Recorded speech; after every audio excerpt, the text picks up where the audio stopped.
लोकसभा चुनाव से पहले बीजेपी के लिए दोहरी खुशखबरी सुनाई दे रही है, क्योंकि बीजेपी का कुनबा ऐसा लग रहा है कि अब धीरे धीरे बढ़ रहा है। अभी तक बड़ी दिक्कत आ रही थी बीजेपी को, खासतौर पर अलायंस के पार्टनर्स ढूंढने में।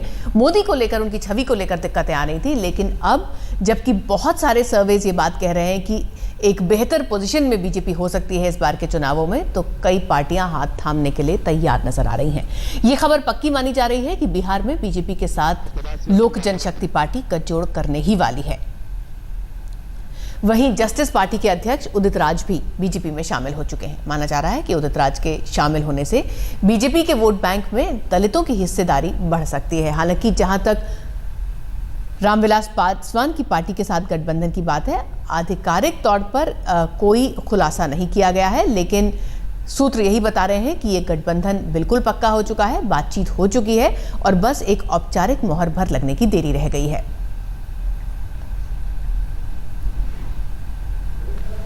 इस चुनावी गठबंधन को लेकर पुष्टि का इंतजार अभी भी हो रहा है। एलजेपी के सूत्र कह रहे हैं कि चिराग पासवान और राजनाथ सिंह के बीच 4 घंटे तक बातचीत हुई और राजनाथ सिंह ने गठबंधन पर अपनी सहमति लगा दी।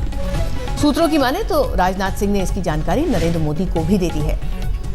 बिहार में एलजेपी को 7 सीटों पर चुनाव लड़ने पर सहमति बनी है। दिलचस्प बात यह है कि 2002 में वाजपेयी सरकार से इस्तीफा दिया था रामविलास पासवान ने, ये कहते हुए कि गोधरा कांड के बाद सही कार्रवाई नहीं हुई थी, मोदी को जाना चाहिए था और वो सांप्रदायिकता का साथ नहीं देंगे। लेकिन अब वही मोदी बीजेपी के प्रधानमंत्री पद के उम्मीदवार हैं और अब लोक जनशक्ति पार्टी को, रामविलास पासवान को बीजेपी के साथ हाथ मिलाने में इस वक्त कोई भी परहेज नजर नहीं आ रहा है।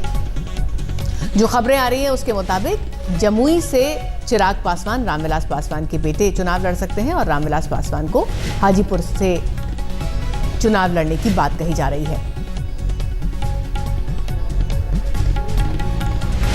पिछली बार चुनाव में बेहद बुरा हाल हुआ था रामविलास पासवान की पार्टी का और इस बार राजनीतिक जमीन बचाने के लिए रामविलास पासवान ने यही बेहतर समझा कि वो उसी पार्टी का हाथ थामे जिसके लिए कहा जा रहा है, ऐसा राजनीतिक पंडितों का कहना है कि उत्तर भारत में एक बीजेपी की लहर है और इसका फायदा सीधे तौर पर अब रामविलास पासवान उठाने की जुगत में नजर आते हैं।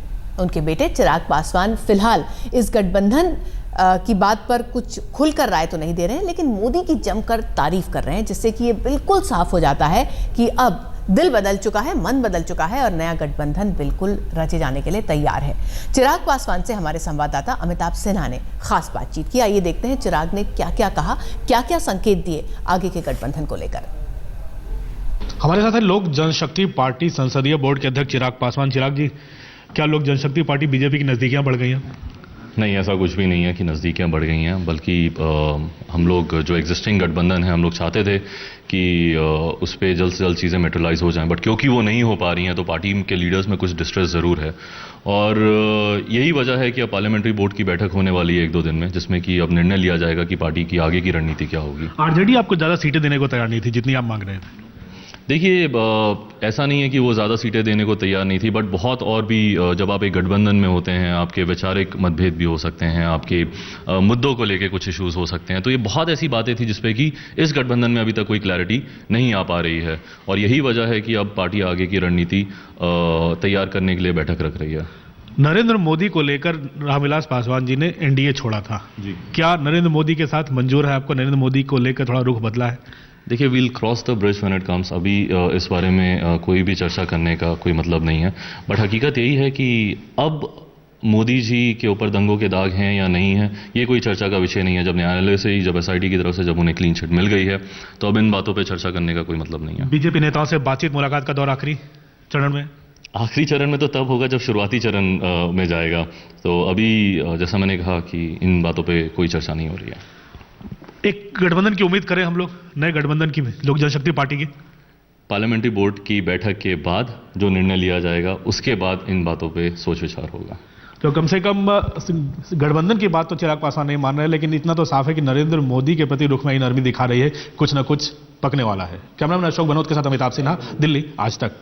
कुछ पक रहा है, लेकिन ये जो नई खिचड़ी पक रही है वो बिहार बीजेपी के नेताओं को बिल्कुल हजम नहीं हो रही है। बिहार बीजेपी के वरिष्ठ नेता अश्विनी चौबे रामविलास पासवान पर जमकर बरसे हैं और इस भावी गठबंधन के खिलाफ बगावत के सीधे सीधे संकेत भी दे रहे हैं। चौबे ने कहा है कि पासवान न सिर्फ अवसरवादी हैं, बल्कि इन्होंने पिछले 10 साल में नरेंद्र मोदी और पार्टी को जमकर भला बुरा कहा है। ऐसे लोगों के साथ गठबंधन बर्दाश्त नहीं किया जाएगा। अश्विनी चौबे के मुताबिक पार्टी का एक बड़ा हिस्सा इस गठबंधन से नाराज है और वो इसके खिलाफ आलाकमान से बात करेंगे।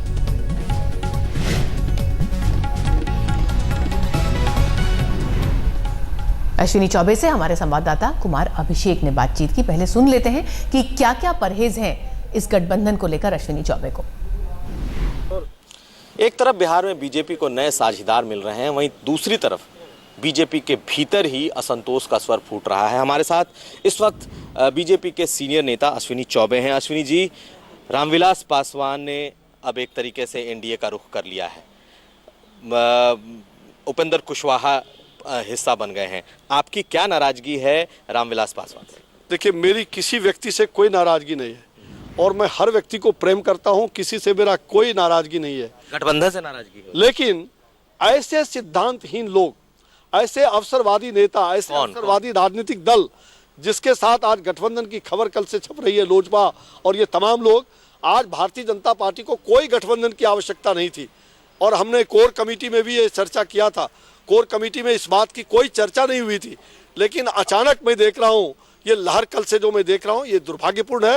ये भारतीय जनता पार्टी के लिए आत्मघाती कदम होगा, क्योंकि अभी हमने दूध का जला हुआ फूक फूक करके लोग मट्ठा भी पीते हैं। और आज नीतीश कुमार जी ने जो विश्वासघात किया, ये मैं 2000 से कह रहा था कि विश्वासघाती निकलेगा और जो हुआ।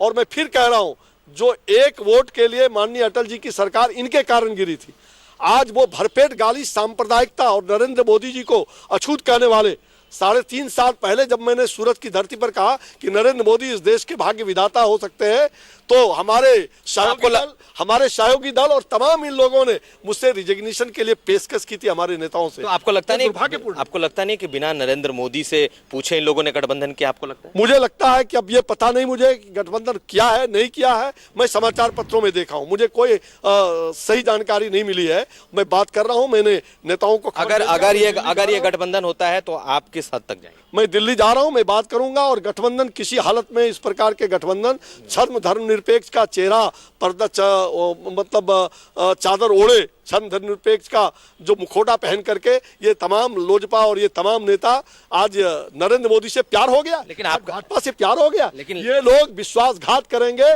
चुनाव के बाद ही अगर कुछ बात हुआ तो ये राहुल गांधी का हाथ मिलाएंगे, न कि भाजपा को साथ छोड़ने में।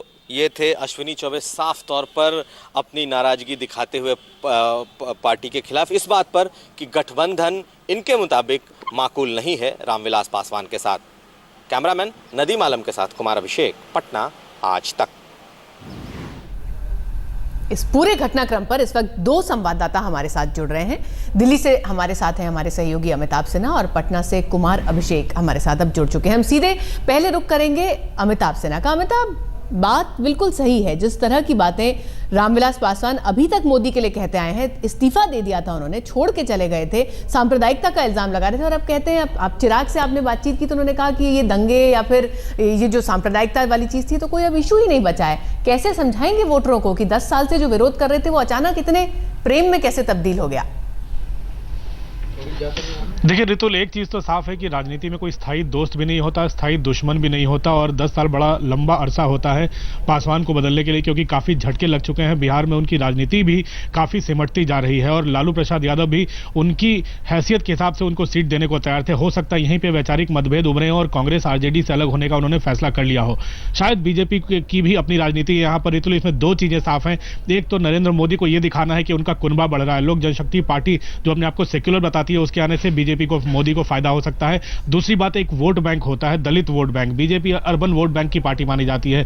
दलितों का एक वोट बैंक अगर कुछ फीसदी हिस्सा भी जुड़ जाए तो पार्टी को फायदा हुआ। तो एक तरह से एक सियासत में संदेश देना कि उनके साथ गठबंधन के साथ ही जुड़ना है। दूसरा, कुछ वोट बैंक में कुछ प्रतिशत जुड़ जाए तो इसमें हर्ज ही क्या है। शायद यही सोच बीजेपी को रामविलास पासवान से दोस्ती करने पर आगे बढ़ा रही है। कम से कम बिहार में अगर उनको लग रहा है कि पासवान के साथ आने पर सबसे बड़ी पार्टी के रूप में उभरेंगे तो शायद अति अतिशयोक्ति नहीं होगी, क्योंकि बीजेपी को लग रहा है उनको सीटें काफी आने वाली हैं और लालू और कांग्रेस भी सिमटने वाले हैं। तो जाहिर तौर पर बीजेपी की अपनी सियासत है और पासवान की अपनी सियासत है, तभी दोनों दोस्ती के लिए हाथ बढ़ा रहे हैं। लेकिन एक चीज तो साफ है कि राजनीति में कोई स्थायी दोस्त और स्थायी दुश्मन नहीं होता, और यही काम कर रहा है दोनों के पक्ष में।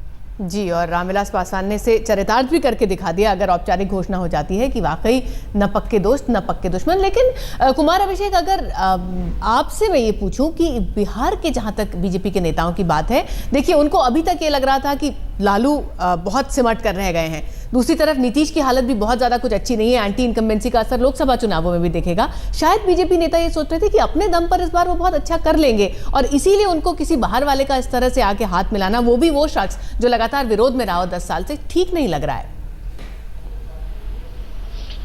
देखिए रितुल, एक बात तो साफ है कि चाहे जितनी भी लहर की बात कर ली जाए नरेंद्र मोदी की, लेकिन जब चुनाव होगा तो कहीं ना कहीं जो पार्टी का भी मानना है और जो लोग समझते हैं वो ये है कि अल्टीमेटली जाति और जाति आधारित जो अरिथमेटिक होता है चुनाव में, उस पर आकर टिकेगा। लहर ठीक है, लोग राजनीतिक पंडित कह रहे हैं कि नरेंद्र मोदी की ग्राउंड स्वेल है, उनकी लहर चल रही है, मगर ये तब तक सीटों में तब्दील नहीं होगा जब तक उसकी अर्थमेटिक पूरी न की जा सके। और यही वजह है कि बीजेपी जो कि लगातार गालियां सुनती रही है, भला बुरा सुनती रही है रामविलास पासवान से, अभी हाल के कुछ हफ्तों पहले तक उसने भी अपनी तरफ से एक तरीके से हाँ कह दिया है इस गठबंधन को। हालांकि पार्टी के भीतर इसको लेकर के मतभेद के स्वर हैं, इसको लेकर के बहुत ज्यादा लोगों में नाराजगी है, क्योंकि रामविलास पासवान आ रहे हैं तो 7 सीट ऐसे वो लेकर के जाएंगे जिसमें कई लोगों की दावेदारी भी बनती है। ऐसे में जो पार्टी जो बीजेपी है उसका मानना है कि मोदी ठीक है, मोदी की बात ठीक है, बावजूद इसके जमीन पर उसे गठबंधन की जरूरत है और बिहार में यह दिखाने की जरूरत है कि नीतीश कुमार ने भले ही उनका साथ छोड़ा हो, लेकिन और जो दल हैं वो उनके साथ आने के लिए अभी भी इच्छुक हैं। जी कुमार, और वैसे भी जिस तरह से आपके आने के बाद से मुकाबला भी त्रिकोणीय हो गया है और ये बात भी सारी पार्टियां समझ रही है कि एक एक सीट एक एक वोट मायने रखेगा, तो इसीलिए अगर एक वोट बैंक का कोई हिस्सा जुड़ता है तो बीजेपी परहेज नहीं कर रही है। जहां तक रही अंदरूनी कलह की बात, उससे तो पार्टी को लगता है निपट ही लिया जाएगा। बहुत बहुत शुक्रिया आप दोनों संवाददाताओं का।